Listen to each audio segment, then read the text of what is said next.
Hey guys, I'd like to take a few minutes and talk about the group 12 metals. So let's meet the gang. We've got zinc, cadmium, and mercury. They're three D block metals. There's also cupernicium, but it's an F block element. It doesn't occur naturally. It's not very interesting to us.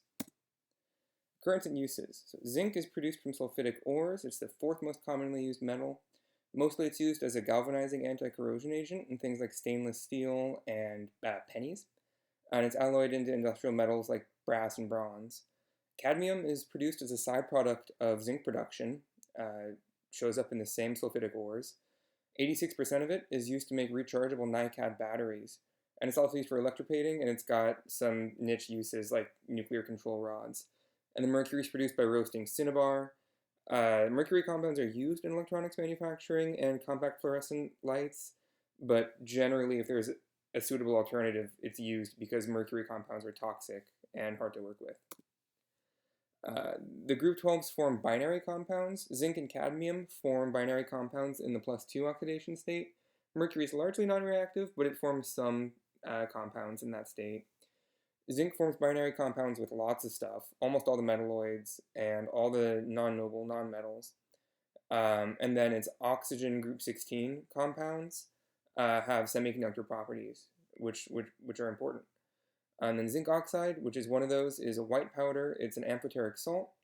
And then cadmium oxide is reddish brown, and it's soluble in dilute acids. It's another semiconductor material. This powder here is cadmium phosphide. It's used as a pigment in paint. Zinc doesn't really form fluorocompounds, but it does form some halide and pseudohalide compounds. Mercury forms linear coordinated halide complexes, such as mercury 2 chloride.